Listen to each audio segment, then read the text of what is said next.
दोस्तों, स्वागत है आप सभी का आपके अपने YouTube चैनल BBDR ग्रुप में। कुछ ठीक था, गैप अप होना था और गैप अप होना था कि सभी एक्सपर्ट्स की राय थी कि आज बाज़ार में तेज़ी आ सकती है, लेकिन हुआ इसका उल्टा। बिल्कुल उल्टा होते हुए देखने को मिला। ना तो गैप अप हुआ और ना ही तेज़ी देखने को मिली।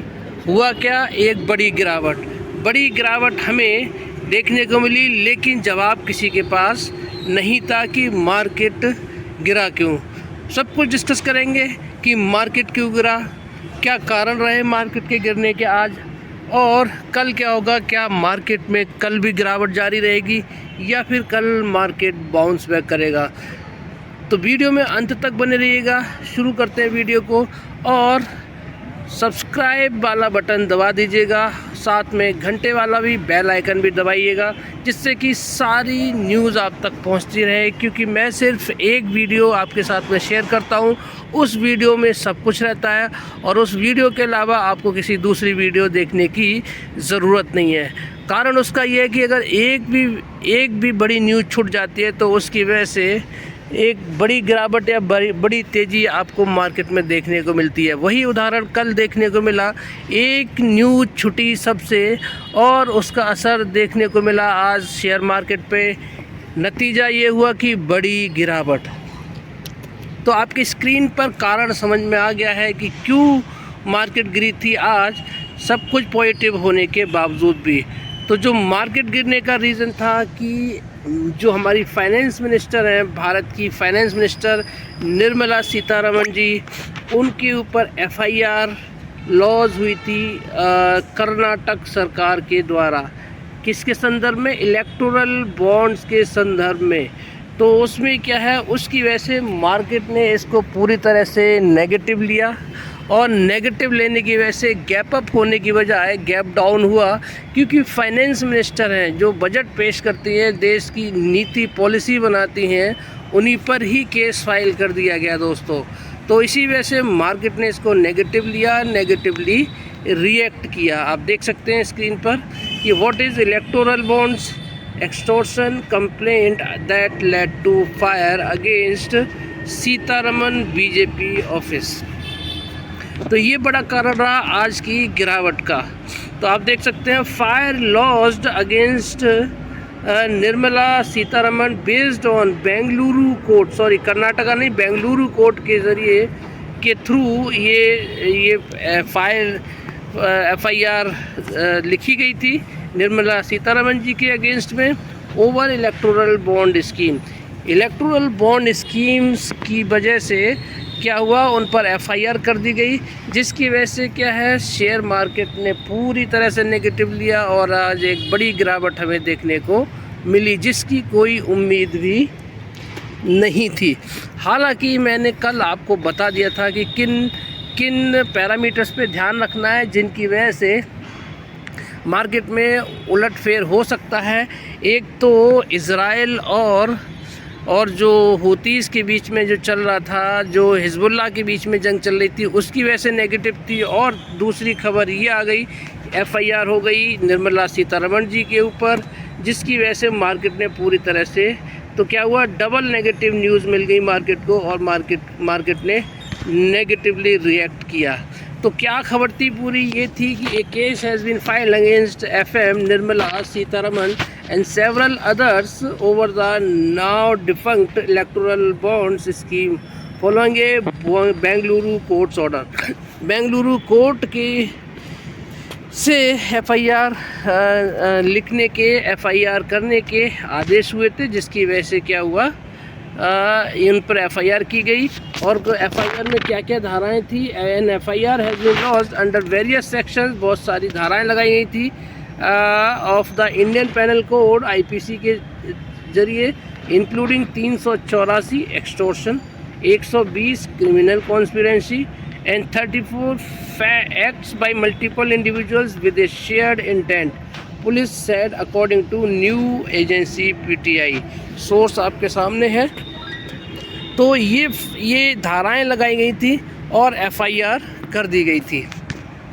और FIR कर दी गई थी, जिसकी वजह से मार्केट ने पूरी तरह से नेगेटिव लिया और मार्केट पूरे दिन नेगेटिव ही देखने को मिला। आप देख सकते हैं यहाँ पर, अभी मैं आपके साथ में पूरा डिस्कस करूँगा। और अब लेकिन जो खबर आई है, अभी कुछ ही समय की पहले की खबर है, जाके देख सकते हैं डेक्कन क्रॉनिकल पर, Karnataka high court stays FIR against Nirmala Sitharaman in electoral bond case. अब क्या है, कल तो FIR की गई थी, FIR की खबर आई थी, और अब उसमें क्या हुआ है कि कर्नाटका हाई कोर्ट ने उस पर स्टे लगा दिया है। तो अब कल क्या मार्केट इस पर रिएक्ट करेगा, ये हम कल ही देखेंगे। लेकिन हाँ, ये पॉजिटिव न्यूज़ है, तो मेरे ख्याल से मार्केट को कल बाउंस बैक करना चाहिए। बाकी कल का कल ही पता चलेगा। तो आप पूरी खबर यहाँ देख सकते हैं। The single bench of high court Karnataka on Monday, यानी कि जो कर्नाटका हाई कोर्ट की सिंगल बेंच ने क्या किया है, स्टे लगा दिया है फर्स्ट FIR पर union minister of finance Nirmala Sitharaman, officials concerned of enforcement directorate New Delhi, national president of Bharatiya Janata Party BJP JP Nadda, the state BJP president and MLA BY Vijayendra, the previous Karnataka BJP president Nalin Kumar Katil and 2 others registered in Tilak Nagar police station in Bengaluru city and posted the next hearing in the case to October 22। यानी कि अब अगली सुनवाई जो होगी कब होगी, 22 अक्टूबर की होगी। तो ये केस क्यों की गई है FIR इसलिए की गई थी कि जो इलेक्टोरल बॉन्ड सरकार लेकर आई थी, हालांकि उस पर सुप्रीम कोर्ट का फैसला आ चुका है, उसके बावजूद FIR की गई इस पर। और उसमें ये था कि जो इलेक्टोरल बॉन्ड्स हैं वो जानबूझकर लाए गए हैं बेनिफिट लेने के लिए, और जिससे कि इलेक्टोरल बॉन्ड्स को ख़रीदा जाए। अगर इलेक्टोरल बॉन्ड्स नहीं खरीदे जाते हैं तो जो नहीं खरीद रहे हैं उन पर क्या किया जाए, जो सरकारी जो एजेंसी है उनका दबाव बनाया जाए, ED की रेड की जाए। इन सब को लेकर क्या किया गया, उन पर क्या है, ज़ोर ज़बरदस्ती करके इलेक्टोरल बॉन्ड्स खरीदवाए गए अपने फ़ायदे के लिए, पार्टी के फ़ायदे के लिए। ये थी मेन खबर। लेकिन अब उस पर क्या हुआ है, अब उस पर लगा दिया गया है स्टे। कर्नाटका हाई कोर्ट ने उस पर स्टे लगा दिया है, जिसकी सुनवाई होगी कब, अक्टूबर 22 को। 22 अक्टूबर को सुनवाई होगी। तो आज मार्केट ने रिएक्शन दे दिया है, इस पर नेगेटिव रिएक्शन दिया है। अब मेरे ख्याल से कल मार्केट को बाउंस बैक करना चाहिए। लेकिन कल अगर आप देखेंगे तो कल के लिए और भी 1-2 न्यूज़ हैं, जो कि हैं किसकी तरफ से, आपके फेड की तरफ से। Wall Street today US stocks mixed ahead of economic data, Fed chairs comment. यानी कि जेरोम पावल साहब जिनकी क्या है कमेंट्री आनी बाकी है, वो पूरी तरह से बताएंगे क्या कमेंट्री रहेगी। कुछ डेटा भी आने वाला है जिसकी वजह से क्या है, US मार्केट में हल्का फुल्का प्रेशर देखने को मिल रहा है। तो आप देख सकते हैं कि at 9:47 AM the Dow Jones fell 0.54%, the S&P 500 lost 0.08%, the Nasdaq composite gain 0.25%। यानी कि इस खबर की वजह से, जेरोम पावल साहब की वजह से ये स्थिति अभी बनी हुई है किसकी, अमेरिकी मार्केट की। वहीं पे देख सकते हैं US equity indices were mixed on Monday as investors awaited economic data comments from Federal Reserve chair Jerome पावल।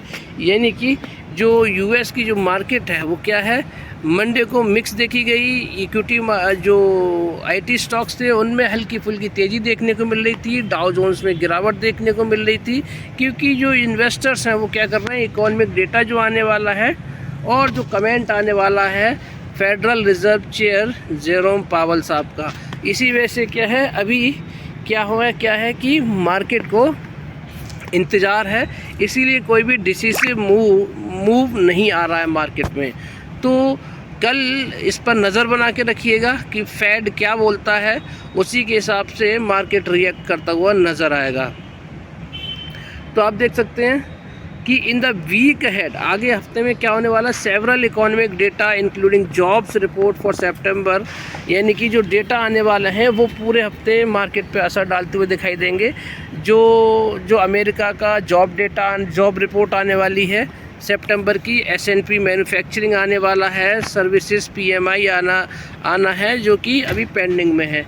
इस पर नज़र बना के रखिएगा। इसी के हिसाब से क्या होगा, शेयर मार्केट अमेरिका का रिएक्ट करता आएगा और करता हुआ दिखाई देगा, और उसी के बिहाफ पे हमारा मार्केट भी रिएक्ट कर सकता है। तो इसीलिए नज़र बना के रखिएगा। तो कल के दिन के लिए मैंने आपको बड़ी न्यूज़ बता दी है कि कर्नाटका हाई कोर्ट ने स्टे लगा दिया है निर्मला सीतारमण जी की FIR जो हुई थी उस पर। अब आज के डिस्कस कर लेते हैं क्या हमारे मार्केट ने किन किन लेवल्स पे ट्रेड किया।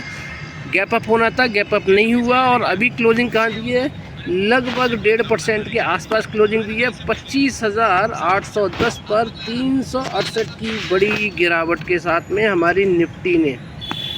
तो आप देख सकते हैं पूरे दिन की रेंज क्या रही। सबसे पहले प्रीवियस क्लोज क्या था, 26,178 का क्लोज था। ओपन हुआ था 26,060 पर, यानी कि गैप डाउन ओपन हुआ। 100 से ज़्यादा पॉइंट की हम लोग गैप अप ओपन की बात कर रहे थे, लेकिन 100 से ज़्यादा पॉइंट की क्या हुई है, इसमें गिरावट हुई है। 118 पॉइंट की गिरावट के साथ में आज मार्केट ने ओपन हुआ और लो लगाया 25,794 का, और हाई लगाया 26,134 का। हालांकि मैंने आपको 4-5 दिन पहले मैंने आपको बताया था, जब 400 पॉइंट की रैली आई थी तो मैंने आपको लेवल्स भी बताए थे कि 25,500 और 25,750 के लेवल पे जब भी मार्केट दिखाई दे तो ख़रीदारी करने के लिए मैंने बोला था आपको कि यहाँ तक मार्केट आ सकता है।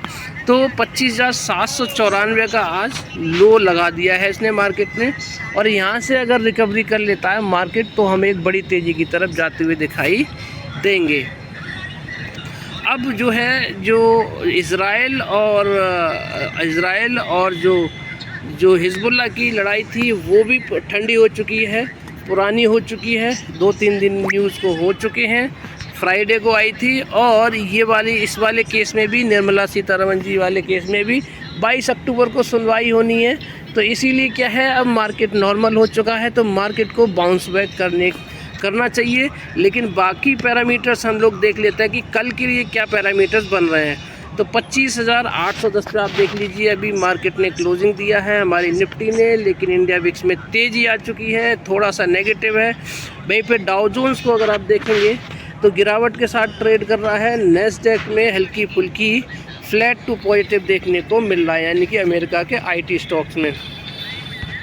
वहीं पे हमारे जो फ्यूचर्स हैं, फ्यूचर्स ने कहाँ क्लोजिंग दी है, सबसे पहले देखते हैं। 25,810 हमारा क्या है, निफ्टी इंडेक्स ने दिया है, और वहीं पे 26,115 पे फ्यूचर्स ने क्लोजिंग दी है। तो यहाँ तो बड़ा डिफरेंस दिखाई दे रहा है, यानी कि 810 और 210, 310, लगभग 305 पॉइंट की यहाँ पर तेज़ी दिखाई दे रही है निफ्टी फ्यूचर्स में। वहीं पे गिफ्ट निफ्टी को देखेंगे तो ये कितना दिखाई दे रहा है, 25,930 पे। तो कितना डिफरेंस हो गया, 25,810 से लेके आपका 25,930, यानी कि 120 पॉइंट की तेज़ी यहाँ पर दिखाई दे रही है। तो इस हिसाब से देखा जाए, अगर गिफ्ट निफ्टी इन्हीं लेवल्स पे खुलती है तो गैप अप यहाँ पर समझ में आ रहा है, और 120 पॉइंट का यहाँ पर डिफरेंस ऊपर दिखाई दे रहा है गिफ्ट निफ्टी। तो इसके हिसाब से अगर होता है तो गैप अप खुलना चाहिए। और वहीं पे बाकी पैरामीटर्स को देखें तो कमोडिटी मार्केट में गोल्ड में गिरावट देखने को मिल रही है, सिल्वर में, कॉपर में, यहाँ पर सभी में गिरावट देखने को मिल रही है। वहीं पे क्रूड ऑयल हल्का फुल्का बाउंस बैक करता हुआ दिखाई दे रहा है, लेकिन ज़्यादा बड़ा पेन यहाँ पर हमें देखने को नहीं मिल रहा है। तो अभी तक देखा जाए तो नेगेटिव सेंटीमेंट ही देखने को मिल रहे हैं। वहीं पे अगर आप देखेंगे तो इंडियन करेंसी कमज़ोर होती हुई दिखाई दे रही है। जो करेंसी 83.5 के नीचे चली गई थी वो 83.761 पे पहुंच गई है। तो यहाँ से भी नेगेटिव सेंटीमेंट है। वहीं पे क्रिप्टो करेंसी को अगर आप देखेंगे तो क्रिप्टो करेंसी में भी आप देख लीजिए चौतरफा क्या है गिरावट देखने को मिल रही है। ये देखिए सब तरफ ही गिरावट है। यहाँ पर बिटकॉइन में भी गिरावट देखने को मिल रही है 3.25% की। इथेरियम, कार्डेनो आप देख लीजिए यहाँ पर सब पे गिरावट है। तो यहाँ से भी एक नेगेटिव सेंटीमेंट देखने को मिल रहा है। वहीं पे बॉन्ड मार्केट को अगर आप देखेंगे तो बॉन्ड मार्केट में भी तेज़ी है। आप देख सकते हैं 10 ईयर यूएस का 10 ईयर, 30 ईयर, 2 ईयर, इंडिया का 10 ईयर, 2 ईयर देख लीजिए, सब में देखिए तेज़ी दिखाई दे रही है। तो मैंने कल ये फैक्टर्स आपको बताए थे कल की वीडियो में कि अगर बॉन्ड मार्केट में तेज़ी है, डॉलर में तेज़ी है, तो मार्केट में गिरावट आएगी। ये आप मेरी वीडियो कल जाकर देख सकते हैं। मैंने आपको फार्मूला बता चुका हूँ किन फैक्टर्स पे मार्केट ऊपर जाता है, किन फैक्टर्स पे मार्केट नीचे जाता है। 95% ऐसा होता है कि अगर डॉलर इंडेक्स और बॉन्ड मार्केट अगर ग्रीन है तो इक्विटी मार्केट नीचे जाता हुआ दिखाई देता है, और अगर ये डाउन में है तो क्या होगा, आपका इक्विटी मार्केट ऊपर जाता हुआ ग्रीन में ट्रेड करता हुआ नज़र आएगा। ये सब मैंने आपको बता दिया था। और आज पूरे दिन देखा आपने बॉन्ड मार्केट में तेज़ी थी, डॉलर में तेज़ी थी, हमारे मार्केट में प्रेशर था। तो यहाँ से कल के लिए भी सेम कल वाली सिचुएशन दिखाई दे रही है। कल के लिए नेगेटिव दिखाई दे रहा है। अब देखते हैं कि कल FII DII क्या धमाल करते हैं, उसी के हिसाब से मार्केट में तेज़ी और गिरावट देखने को मिलेगी। वहीं पे अगर हम देखेंगे डॉलर इंडेक्स को, तो डॉलर इंडेक्स में भी थोड़ी बहुत रिकवरी देखने को मिल रही है। हालांकि ज़्यादा बड़ा पेन नहीं है, लेकिन हाँ रिकवरी है, ग्रीन देखने को मिल रहा है। तो यहाँ से भी नेगेटिव है। अब बात करते हैं DII और FII क्या करके गए हैं आज। तो DII ने ख़रीदारी की है, कल जैसे करी थी वैसे ही आज भी करी है, 6645 करोड़ की ख़रीदारी की है। लेकिन FII ने देखिए गेम कर दिया, यहाँ पर 9791 करोड़ की यहाँ पर ये बिकवाली करके गए हैं। यानी कि जो 14,000 करोड़ की इन्होंने एक दिन में जो ख़रीदारी की थी, फ्राइडे को की थी आई थिंक, वो आज देखिए यहाँ पर आके इन्होंने पूरा धीरे धीरे करके अपना प्रॉफिट बुक कर लिया है। जितने की ख़रीदारी करी थी उतने की इन्होंने बिकवाली भी कर दी है दोस्तों। तो यानी कि यहाँ से अगर आप देखेंगे तो क्या है, कल के लिए यहाँ से भी हमें नेगेटिव देखने को मिल रहा है मूड और माहौल। क्योंकि दोनों का अगर हम निकालेंगे तो क्या होगा कि नेगेटिव निकल के आ रहा है, यानी कि सेलिंग निकल के आ रही है, यानी कि सेल करके गए हैं। FII DII का नेट अगर हम डेटा निकाल दें, प्लस माइनस कर दें, तो कितना नेगेटिव आ रहा है यहाँ से देख सकते हैं हम कि 6600, 6 और 3 9, यानी कि 3145 46, यानी कि 3146 करोड़ की देखिए क्या करके गए हैं, यहाँ से बिकवाली करके गए हैं। तो यहाँ से भी कल के लिए नेगेटिव सेंटीमेंट देखने को मिल रहे हैं। अगर गैप अप खुल भी जाता है तो क्या होगा, मार्केट नेगेटिवली रिएक्ट कर सकता है, सेल ऑन राइज की स्थिति बन सकती है। हाँ, अगर डॉलर इंडेक्स में गिरावट आती है, बॉन्ड मार्केट में गिरावट आती है, तो हमारा मार्केट रिकवर करता हुआ दिखाई देगा।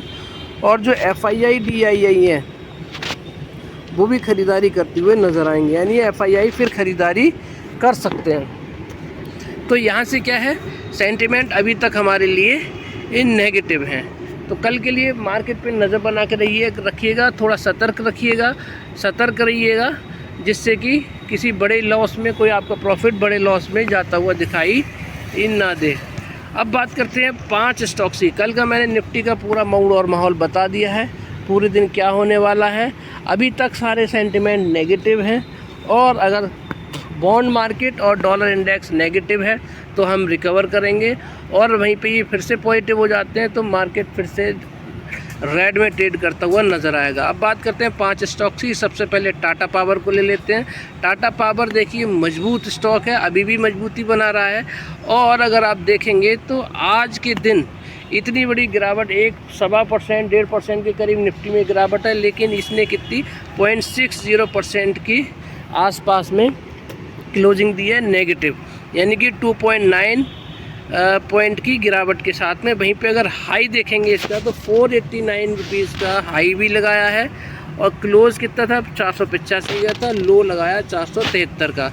तो 470 के ऊपर इसका सपोर्ट समझ में आ रहा है, और 490 के आसपास इसका क्या है रेजिस्टेंस देखने को मिल रहा है। और लाइफ टाइम हाई कितना है 494। वहीं पे चार्ट देख लेते हैं इसका, तो चार्ट देखेंगे तो चार्ट में अभी भी ये बुलिश मोड में बना हुआ है। आप देख सकते हैं यहाँ पर पूरी तरह से कि ये जो मूविंग एवरेज एक्सपोनेंशियल वाली लाइन है इसके ऊपर पहुंच चुकी है अच्छी खासी, ये कैंडल शेयर वाली जो कैंडल होती है। और वहीं पे जो हमारी जो लाइन थी कौन सी वाली, ये जो मैंने लाइन ड्रॉ करके रखी थी इसके ऊपर बना हुआ है, यानी कि ब्रेकआउट जोन में ही अभी भी ट्रेड कर रहा है। लेकिन जो इसका जो RSI था वो ऊपर पहुंच गया था, उसमें हल्की फुल्की सी देखिए आप यहाँ से ऐसे करके हो रखा है, ये यहाँ से थोड़ा सा नीचे आया है। तो ये अच्छी बात है क्योंकि RSI थोड़ा सा ज़्यादा हो गया था, इसीलिए इसमें थोड़ा सा ऊपर के लेवल से क्या है ऊपर की तरफ मूव होता हुआ दिखाई नहीं दे रहा है। लेकिन इसके हिसाब से देखा जाए मूविंग एवरेज एक्सपोनेंशियल के हिसाब से तो स्टॉक हमारा बुलिश है, पूरी तरह से पॉजिटिव है, तो नज़र बना के रख सकते हैं। और जब भी ख़रीदारी करें 40-60 वाले फार्मूले से करें। हालांकि अभी ये ब्रेकआउट लेवल पे है तो 470 के लेवल पे जाता है तो आप ख़रीदारी करके जा सकते हैं, लेकिन स्टॉप लॉस लगा के रखिएगा इस पर। लेकिन वो डीप स्टॉप लॉस हो जाएगा 450 के आसपास में, तो इसीलिए थोड़ा सा वेट करने की ज़रूरत है। हालांकि जब भी ख़रीदारी करें किसी भी लेवल पे ख़रीदारी करें 40-60 वाले फार्मूले से ख़रीदारी करके जाना चाहिए, जिससे कि 60% फंड आपके पास रहेगा। अगर मार्केट अपोजिट भी चला जाता है तो क्या हो जाएगा, आपके पास में एवरेज करने के लिए पैसा मौजूद रहेगा। अब बात करते हैं मिश्र धातु निगम लिमिटेड की, मिधानी की। मैं इस वाले स्टॉक में आपको बोल रहा था कि ख़रीदारी करके जाना चाहिए, क्योंकि इसका देखिए आज इसमें बड़ी तेज़ी देखने, मार्केट नेगेटिव था लेकिन 18 रुपए की तेज़ी देखने को मिल रही है, लगभग अपने पुराने वाले रंग में आता हुआ दिखाई दिया है 4.7% की तेज़ी के साथ में। और इसको देखेंगे तो लो लगाया कितना 485.20 का और 387 रुपये इसका प्रीवियस क्लोज था। ओपन 387 रुपये 60 पैसे पे हुआ था, हाई 408 का भी लगाया है। तो यहाँ से तो इसमें तेज़ी दिखाई दे रही है। वहीं पे अगर आप देखेंगे तो आप देख सकते हैं कि इसने जो मूविंग एवरेज एक्सपोनेंशियल वाली लाइन है इसको क्या किया, इसने टच कर लिया है आज, तो इसके ऊपर निकलते ही फिर से ये बुलिश मोड में आ जाएगा। और मैंने लेवल आपको बताया था कि जो 400 का लेवल है बहुत ही स्ट्रॉन्ग सपोर्ट है और इसके बाद में ही इसमें तेज़ी आती है। तो अभी भी मैं बोल रहा हूँ कि ये ख़रीदारी का सबसे अच्छा मौका है इस स्टॉक में। और दूसरी चीज़ मैंने बताई थी कि इसकी जो RSI था वो 40 से नीचे चला गया था, तो 40 के नीचे 35-30 के आसपास RSI हो तो ख़रीदारी कर लेनी चाहिए। तो आप उसका उदाहरण दे सकते हैं, RSI नीचे पहुंच गया था और इसने देखिए आज उसी की वजह से तेज़ी भी करता हुआ दिखाई दिया, क्योंकि ओवर सोल्ड सिचुएशन में आ जाता है स्टॉक। तो अभी भी ख़रीदारी करने का सबसे शानदार मौका है। ख़रीदारी करें तो 40-60 वाले फार्मूले से ही ख़रीदारी करें। एक बड़े रिटर्न, क्योंकि बड़े रिटर्न आपको देखने को मिलेंगे, क्योंकि इसका वीक 52 हाई देखिए आप, लाइफ टाइम हाई 547 रुपये का है, इसीलिए बड़े रिटर्न आपको इसमें देखने को मिल सकते हैं। बात करते हैं IRFC की। IRFC ने देखिए आज मार्केट नेगेटिव था, फिर भी IRFC ने आज क्या है पॉजिटिव साइन दिए हैं और लगभग 1.25% की तेज़ी के साथ में क्लोजिंग दी है 158 रुपये के लेवल पे 1.91 पॉइंट की तेज़ी के साथ में। लो देखेंगे तो 154 रुपये 80 पैसे का लो लगाया है और प्रीवियस क्लोज था 156 रुपये 81 पैसे का, 159 रुपये 30 पैसे का इसने हाई भी लगाया है। अब इसका चार्ट अगर हम देखते हैं तो चार्ट में आज हल्की फुल्की देखिए ग्रीन कैंडल बनती हुई दिखाई दी है, हालांकि छोटी बनती हुई दिखाई दी है। हालांकि अभी भी देखिए और आपको देखिए सबसे बड़ी बात है यहाँ पे आप देख लीजिए कि इसकी RSI देखिए आप, RSI को आपको दिखा देता हूँ मैं। RSI कितना 35 है दोस्तों। सबसे बेस्ट टाइम है इस स्टॉक को ख़रीदारी करने का, तो ख़रीदारी करके जाना चाहिए दोस्तों। यहाँ से इसको मार्केट को वापस करना चाहिए, वापसी होना चाहिए इसको। ये देखिए यहाँ से क्या हुआ, जब इस लेवल पे आता है तो ये क्या करता है बाउंस बैक करता है। तो यहाँ से भी क्या करना चाहिए, बाउंस करना चाहिए। बहुत शानदार लेवल पे मिल रहा है, 229 का हाई लगाने के बाद में 154 तक आ चुका है दोस्तों। और कितना गिरावट देखेंगे इस स्टॉक में, जबकि दिग्गज स्टॉक है किसका, रेलवे सेक्टर का। तो इसीलिए ख़रीदारी करके जाना चाहिए 40-60 वाले फार्मूले से। आप देख लीजिए सेम चार्ट बनता हुआ दिखाई दे रहा है, यहाँ का और यहाँ का और यहाँ का और यहाँ का और यहाँ का और यहाँ का, ये पूरी तरह से एक जैसा चार्ट है लगभग। तो अभी ये गिरावट मुझे लगता है थम सकती है, यहाँ से ख़रीदारी करके जाना चाहिए, क्योंकि कोई स्टॉक ही तो बताएगा नहीं कि ख़रीदारी का टाइम आ गया है। तो 140 से लेके 150 का इसका बड़ा सपोर्ट था, वहीं से इसने तेज़ी पकड़ी थी और अब क्या है उसके ऊपर इसने सस्टेन भी किया है और आज गिरावट के दिन भी मजबूती दिखाई दी है। तो ख़रीदारी करके जाना चाहिए 40-60 वाले फार्मूले से। आरबीएल बैंक अभी भी कोई डिसीसिव मूव नहीं दे रहा है और अभी लोअर लेवल की साइड में ही बना हुआ है। वीक 52 लो इसका कितना 203 रुपये का है, तो इसीलिए क्या है वीक 52 लो के आसपास ही दिखाई दे रहा है। और आप देख सकते हैं कि इसने लो लगाया 203 रुपये 50 पैसे के आसपास, यानी कि यहीं पर लो लगाया है वीक 52 लो के आसपास में। और हाई इसने 208 का भी लगाया था, ये देख सकते हैं। तो अभी क्या है, अभी 190 रुपये के लेवल का हम वेट करेंगे, 190 या फिर 180 या फिर यहाँ पे ख़रीदारी करेंगे, या फिर 231 के ऊपर वीकली क्लोजिंग दे दे तब हम ख़रीदारी करेंगे। तब हम लोगों को एक बड़े रिटर्न इस स्टॉक में देखने को मिलेंगे। तो आप देख सकते हैं वहीं पे अपने लोअर लेवल पे बना हुआ है। अगर इस लेवल से या तो नीचे जाएगा तो बड़ी गिरावट होगी और ऊपर जाएगा तो भी बड़ी तेज़ी देखने को मिलेगी। तो ख़रीदारी का सही समय अभी नहीं है। 190-180 पे जाए ख़रीदारी करिए, या 231 पे वीकली क्लोजिंग दे दे तो आप ख़रीदारी करिए 270 और 290 के टारगेट के लिए। अब बात करते हैं 5वें स्टॉक की दोस्तों।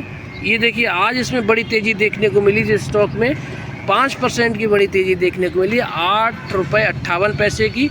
और प्रीवियस क्लोज देखेंगे तो कितना था 171 रुपये का प्रीवियस क्लोज था। और आप देख सकते हैं कि ये गैप अप के साथ ही खुला है, 180.24 पे खुला है, वही लो है वही हाई है और ओपन भी इतने पे ही हुआ है। अपर सर्किट इसने हिट कर दिया है और फिर मुझे लग रहा है ये ट्रैप करने का पूरी तरह से मन बना चुका है, क्योंकि इसका जो इतिहास रहा है वो देखिए जितना ऊपर जाता है उतना नीचे जाता है। आप पूरा ट्रेंड देख लीजिए ये वाला, तो यहाँ से ये ऊपर तो गया है लेकिन अभी पूरी तरह से नीचे नहीं आया है। तो इसके हिसाब से देखा जाए तो अभी इसमें गिरावट आनी बाकी है, ट्रैप होने की बिल्कुल भी ज़रूरत नहीं है, भले ही 5% बढ़ गया हो। अगर कोई कहे कि ये 200-300 चला जाएगा तो चला जाएगा, लेकिन अभी ख़रीदारी का सही समय इसमें नहीं है, क्योंकि इसकी जो हरकतें हैं पुरानी, वो क्या है जितना ऊपर जाता है उतना ही नीचे भी आता है। तो अभी क्या है धीरे धीरे करके तेज़ी पकड़ता है, फिर गिरावट होती है, फिर तेज़ी पकड़ रहा है, फिर गिरावट हो रही है। तो ये इस तरह से करके नीचे आता हुआ दिखाई देना चाहिए।